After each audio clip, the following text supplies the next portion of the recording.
નમસ્કાર વિદ્યાર્થી મિત્રો, સ્વાગત છે તમારું YouTube channel live for education પર। વિદ્યાર્થી મિત્રો, આજે આપણે વાત કરવાના છે હાલમાં જે તમારા ધોરણ 9ના સામાજિક વિજ્ઞાન પેપર તારીખ 22ના રોજ લેનાર છે ઓગસ્ટ એકમ કસોટી છે પ્રશ્ન બેંક 2 અને ગુજરાત માધ્યમિક અને ઉચ્ચતર માધ્યમિક શિક્ષણ બોર્ડ ગાંધીનગર દ્વારા જે તમારી ક્વેશ્ચન બેંક હાલમાં બહાર પાડવામાં આવેલ છે એમના વિશે વાત કરીશું। ઓકે, તો આમાં સમાવિષ્ટ ચેપ્ટરથી જોઈએ તો અહીંયા ટોટલ કેટલા ચેપ્ટર છે જે તમારા સિલેબસમાં છે, તો કે પહેલું તો પ્રથમ વિશ્વયુદ્ધ અને રશિયન ક્રાંતિ, બીજું છે મૂળભૂત હકો મૂળભૂત ફરજો રાષ્ટ્રીય નીતિના માર્ગદર્શકના સિદ્ધાંતોને 14મું કે ભારતમાં સ્થાન ભૂપૃષ્ઠ અને રચનાનું ભૂપૃષ્ઠીકરણ। તો આવી રીતે ટોટલ તમને 3 ચેપ્ટર છે।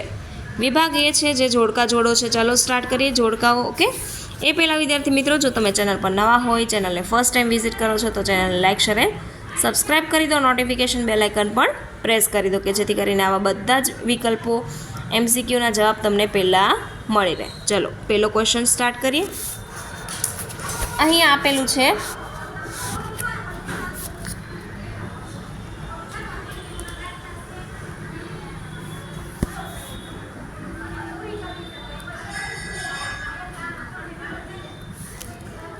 તો ધોરણ 9માં પહેલો MCQ છે।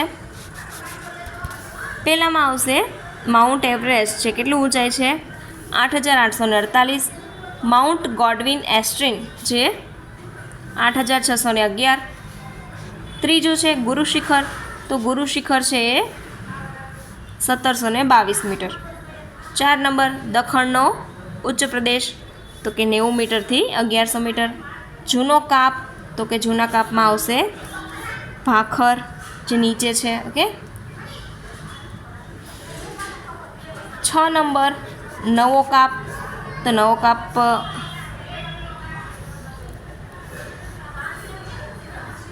જૂના કાપમાં શું આવશે બાંગર, નવા કાપમાં આવશે ખદર। પરવાળા દ્વીપો એમાં આવશે 7 નંબરમાં એટોલ। પ્રસ્તર ખડક જેમાં આવશે F ચૂના ખડક। ઓકે, જ્યાં હતા જોડકા। હવે 1-2 વાક્યોના question answer. Doctor Baba Saheb આંબેડકરે કયા હકને બંધારણના આત્માના હક સમાન ગણવામાં આવ્યો છે, તો કે બંધારણીય આત્માનો હક જે કોને કહેવાય છે, તો કે બંધારણીય ઇલાજોનો હક, જેને શું કહેવામાં આવે છે આત્મા સમાન। તો અહીંયા જવાબ આવશે બંધારણીય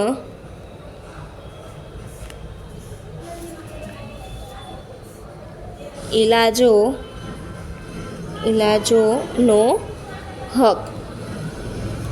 ઓકે, હવે આગળ બીજું સમાનતાના હકમાં કયા 2 ખ્યાલનો સમાવેશ થાય છે। ઓકે, ત્રીજો ક્વેશ્ચન ભારત સરકાર દ્વારા કઈ વિશિષ્ટતા દર્શક એવોર્ડ આપવામાં આવે છે। પ્રતિબંધિત અટકાયત હેઠળ આરોપી કેટલા સમય સુધી કસ્ટડીમાં રહે છે, તો એમાં શું આવશે 6। ઓકે,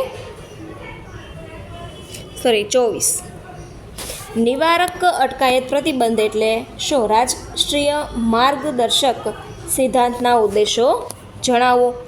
મૂળભૂત ફરજ દિવસ ક્યારે ઉજવાય છે, તો કે 6 જાન્યુઆરી। પછી આગળ છે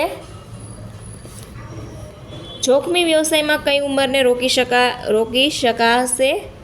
જોખમી વ્યવસાયમાં કઈ ઉંમરના બાળકોને રોકી શકાય નહીં, નહીંની જગ્યાએ રોકી શકાય। ઓકે, નહીં રાખવાનું, જેમાં આવશે 6 થી 14। મૂળભૂત હકો કયા કયા છે, તો કે મૂળભૂત હકો ટોટલ 6 છે। મફત અને શિક્ષિત નિઃશુલ્ક પ્રાથમિક માટે 6 થી 14 વર્ષ। ઓકે, હવે MCQ જોઈ લઈએ। ચલો ફટાફટ MCQ જોઈએ। તો અહીંયા પહેલું આપેલ છે પ્રથમ વિશ્વયુદ્ધના બીજ કઈ સંધિ દ્વારા રોપાયેલા, તો કે બધાને ખબર છે કે ફ્રેન્કફર્ટ નીતિ।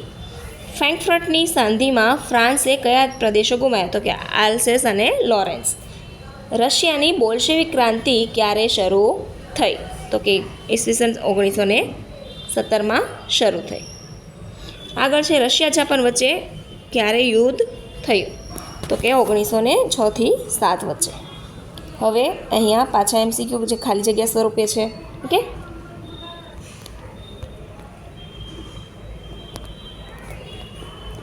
માનસરોવર ખાલી જગ્યા પર્વત શ્રેણીમાં આવેલું છે. તો અહીંયા આવશે એ બૃહદ હિમાલય.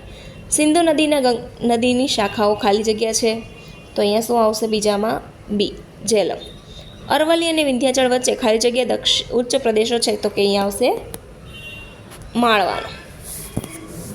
4 નંબર, જમીન માટે ખાલી જગ્યા મૂળભૂત સંસાધન છે. તો કે ખેતી.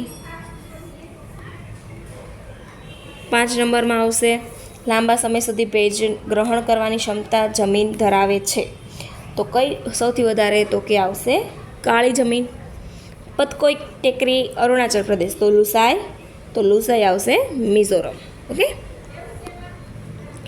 હવે આગળ વિભાગ બી, જેમાં વિભાગ બીમાં અહીંયા તમને કોઈ પણ 3 લખવાના રહેશે. દરેકના કેટલા માર્ક્સ? 2 અને 6 ગુણનો તમારો વિભાગ બી રહેશે. ઓકે, તો ચલો જોઈએ. હિમાલય પર્વતની શ્રેણીમાં મુખ્ય વિભાગો કયા કયા છે? મધ્ય હિમાલયમાં કઈ કઈ ગિરિમાળાઓ આવેલી છે?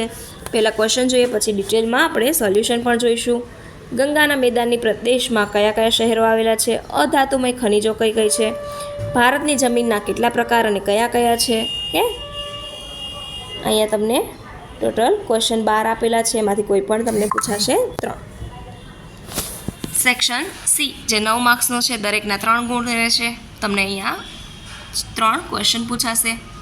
ઓકે, જે નીચે તમને ક્વેશ્ચન આપેલા છે. વિભાગ ડી જેમાં 4 માર્ક્સનો ક્વેશ્ચન રહેશે.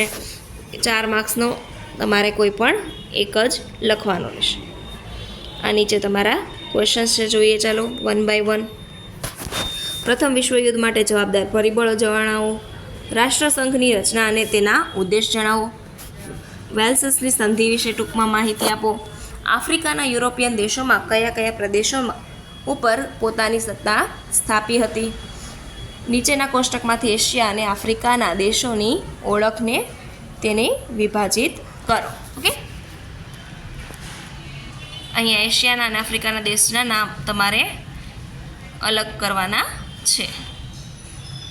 તો વિદ્યાર્થી મિત્રો, આ તો તમારા ધોરણ 9 સ્ટાન્ડર્ડ 9 કે એનું SS એટલે કે સોશિયલ સાયન્સ સામાજિક વિજ્ઞાનનું પેપર સોલ્યુશન. વિદ્યાર્થી મિત્રો, બીજા પેપર સોલ્યુશન જોવા માટે મારી ચેનલ પર બન્યા રહો. આવા બધા જ ડિટેલમાં તમને પેપર સોલ્યુશન મળશે. તો ચેનલ પર નવા હોય ચેનલને સબસ્ક્રાઈબ કરી રાખો, નોટિફિકેશન બેલ આઇકન પ્રેસ કરી દો, જેથી કરીને બધી અપડેટ પહેલાં તમને સરળતાથી મળી રહે. બીજા વિડીયો માટે ચેનલને લાઇક, શેર અને સબસ્ક્રાઈબ કરી દો.